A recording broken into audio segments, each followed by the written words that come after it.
Peace.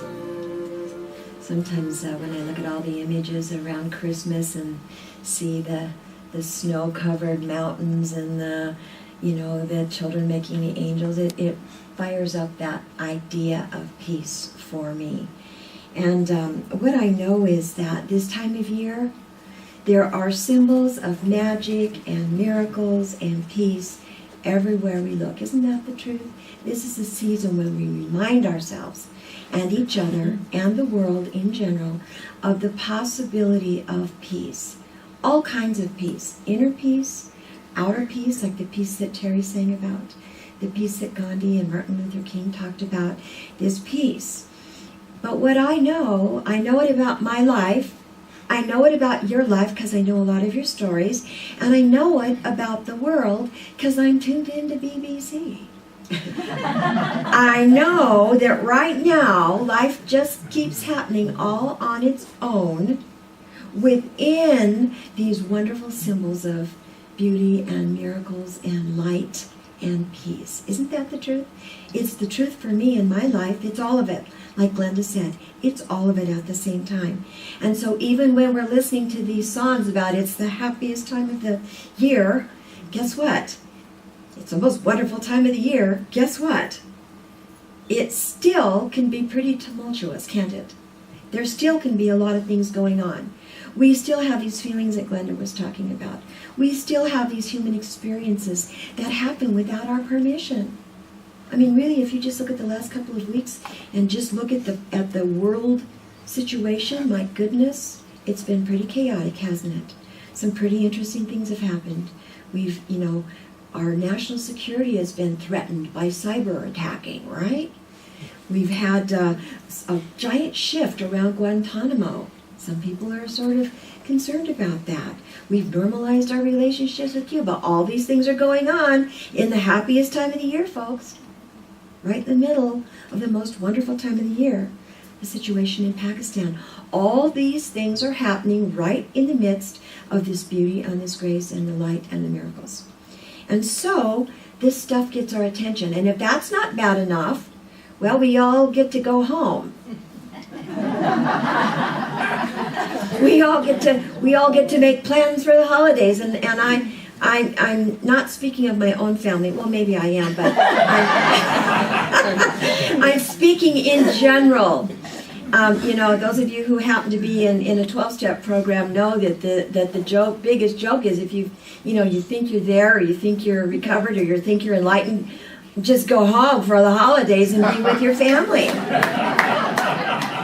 Just go be with your family. I was speaking with someone the other day, and she said, I just got to make it through this weekend with my family for Christmas. That's what I got to do. I got to get through. So you see, all these things are getting our attention. Our pain bodies get triggered. And guess what happens? Once all this stuff, we're watching the news and we're thinking about how we're going to get through the holidays, the sorrow, the joy, the family relationships, whatever that stuff looks like, the busyness, the cookie baking and the shopping and the wrapping and all this, right? Isn't that the truth? We're in the middle of it. Well, guess what happens? When we get all caught up in this stuff and we put it all together and we start mixing it all up, all of a sudden our adrenaline rises, yes? Right? We're sort of fired up.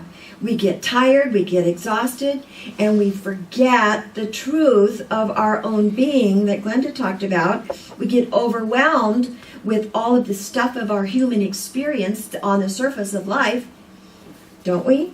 And then peace, this idea of peace, whether it's in the world at that level or peace within our own hearts, seems like a real distant idea. Don't you think? It seems like but maybe for you, but not for me. I don't think in this lifetime. So the antidote to this way of being in the world with this fired up adrenaline rush and this exhaustion and this distraction into all the stuff of life, of course, is this beautiful concept that we've talked about, this light of deep peace, this soul quality that Glenda was talking about, this divine quality that we are, yes? But you know what? It requires us to remember. Yeah, doesn't it? We got to remember that's who we are. We've got to invite it. We got to remember it. We got to live it. And then we've got to express it in our life experience. And guess what? That is a big spiritual practice. You can't say to yourself, yeah, I'm just going to be peaceful. Anybody try that? It doesn't work. It just doesn't work. And so this is what I love about this idea this time of year. See, deep peace doesn't mean there's no conflict. Deep peace doesn't mean there's no sorrow. Deep peace doesn't mean there's no difficulty in our relationships. Deep peace doesn't mean our body is cooperating with us 100%. Deep peace doesn't mean that our bank account looks the way we want it to look and that all of our relationships are awesome. Deep peace doesn't require any of that because deep peace comes from within and it flows into all of that. Whatever that stuff is, it flows within, from within us, into that thing, that situation. See, deep peace is a power. We are powerful beings. We are powerful beyond anything in the world. And our thoughts are the things that drive our power, you see. So being peaceful doesn't mean that we just lay down the guns or we just lay down the arms or we, find a way to be present with whatever that thing is. It means that we bring the power of our inner strength to that experience and hold it at the same time, like Glenda said, both and. To be able to be at that balance point with our experience. And guess what happens when we're in this place of deep peace? Does anybody in this room feel like their life is out of control? Like life is, yeah, I see a hand. Like life is running away with you? Well, when you can you actually get in touch with that deep inner peace, guess what? You have that little gap where God is that allows you to take your life back. My daughter's got some stuff going on in her family around domestic violence and custody and all this stuff. And yesterday I went home and I went, where is she? Where is she? My granddaughter was gone with her father. And I said, where is she? And I went in and she was in a fetal position in her bed covered up with her sick blanket. And I said, get up, get up, get up. You got to get up. You cannot waste your time and your energy trying to end things or deal with things that have no end, have no answer, that you can't control. You can't control this. And crawling in a fetal position under your sick blanket is not going to help you. You got to develop the inner skills to meet that and navigate that right now. Do you hear what I'm saying? That's what we are called to do in our life experience. Get out from under the sick blanket. Get out there and navigate whatever that thing is. So she said, okay, got up and painted a shelf. Everything in her house is painted by now. She took her life back. See, she was collapsed under that sick blankie that my mother made for her 47 years ago. Seriously, it's true. So how we face these things, how we deal with them, makes a big difference in how we experience our life in the moment. Yes? I was thinking about you, Pearl. One of the words that goes with this idea of being able to balance the sorrows and the joys and the difficulties and the and the wonderful things and the sadness and the other aspects of life. Well, you know what? It's that poise. It's poise. That's your covenant word. It's that balance point that allows us to go, oh, I actually can stand in this and hold it all at the same time. Stay even with it so that I'm not overwhelmed by the negative and I'm not so attached to the positive, awesome stuff that if it's not there, I collapse into it. See, isn't that what we do sometimes? We want the positive, the awesome stuff, and when it's not there, then we think there's something wrong. Yes? Oh, especially around the holidays, some people don't deal with change very well. Have you noticed? When things change and it's not the same way that it was last year, it doesn't feel good. Yes? I see smiles. I know you. I know you. I know all of you. I know we've all got our challenges. So when we can actually go, well, you know what, I'm not going to get too attached to that positive stuff, and I'm not going to let the negative stuff overwhelm me. I'm going to take it in stride, and I'm going to recognize this experience in this moment as an opportunity to bring forth those qualities of joy and love and hope and peace right now with whatever that thing is, whatever it is, however it's showing up. See, there's a big difference between this peace as a moment of stillness, you know. Now, I don't have too much trouble with that. Every once in a while, I can breathe deeply and get peaceful. Right? We can all do that, can't we? That's a moment of stillness.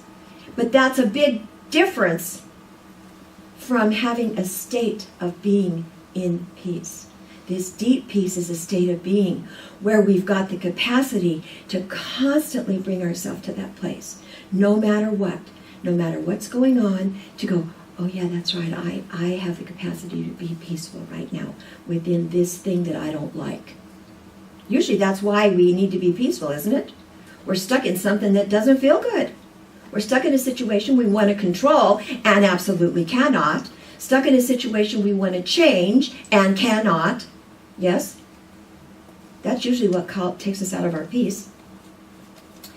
So there's really no end to the difficulties. I'm sorry, that's the truth. There's no end to change. There's no end to the way life's going to show up on its own terms without your permission. There is no end to that. And guess what? You don't get to know what that is until it happens. You notice how that works? You don't get to know what it is. Life's going to happen on its own terms. But this is the invitation. You have, like Glenda says, the infinite capacity to breathe into that thing, to find the balance point so that you can bring forth this deep state of being that is peaceful within that thing. Within that thing. Not to waste your energy trying to end that painful experience, right? Because lots of times we're just not in control. We're just not in control. The legal system's in control. Other people are in control. You know, world leaders are in control. Have you noticed how this works? Yes. I picked this PowerPoint today with St. Francis of Assisi. Isn't that a beautiful picture? I picked one that had snow. I thought it was appropriate for the winter. But this image, this symbol of St. Francis of Assisi reminds me, you know, the prayer of St. Francis, which of course he didn't write, someone else did. But the prayer of St. Francis is all about, make me an instrument of peace. And he's a perfect example. And this poem is a perfect example of this idea of holding the difficulties and developing the skill to deal with them all at the same time. So I'm not going to read the poem, but I'm going to remind you of some of the words of the poem. So okay, I'm St. Francis, okay. Where there's hatred, let me be the one that brings love. Where there's despair, all right, let me bring the one that brings hope. There's darkness, I'll bring light. Sadness, I'm going to bring the joy. That's the invitation. The invitation is to be that instrument. See, we can't do peace. We don't do peace at all. Did you realize that? We can't do a darn thing to do peace. We can be peace, but we cannot do peace. Peace is not about doing at all. We be it. It's a be thing. See? We can't try to be peaceful. We can just be peaceful. Do you understand how that works? Yes. It's a way of being rather than something to achieve. I like that idea.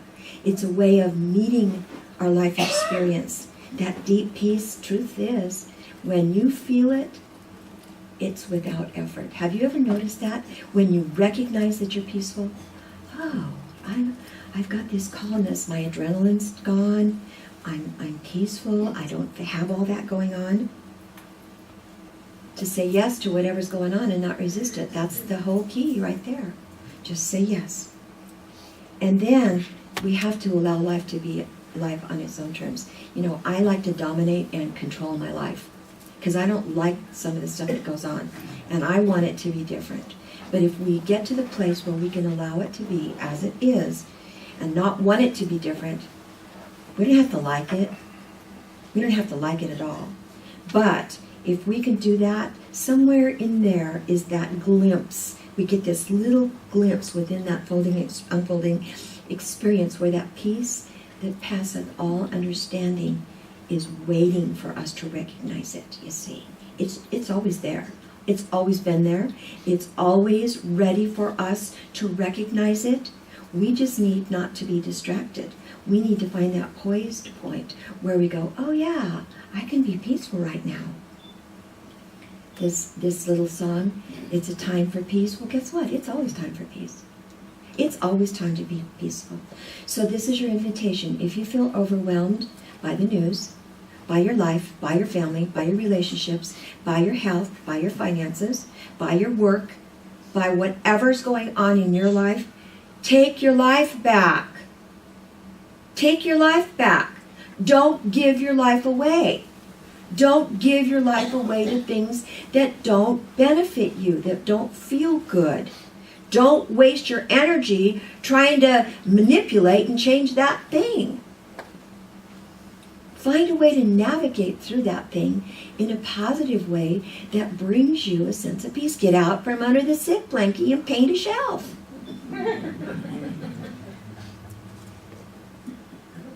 Don't seek to be different than you are. Just be peaceful. Just be peaceful. Find that resting place within you that's able to hold all of it at the same time. That's a big one. That's why we call it spiritual practice and not spiritual I'm all done. It's a spiritual practice. That's what it is. That's what it is. And then there's this incredible power.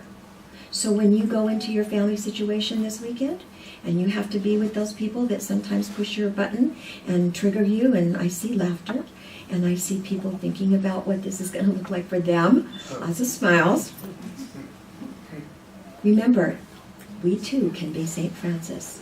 Whatever's going on, let me be an instrument of peace, not only for the experience, but for myself. Let me be that peace that passes all understanding, so that I bring forth the calm peace of my soul, that still place within me, into that experience. Let me be the one. Let this be the time for peace. Thank you for listening.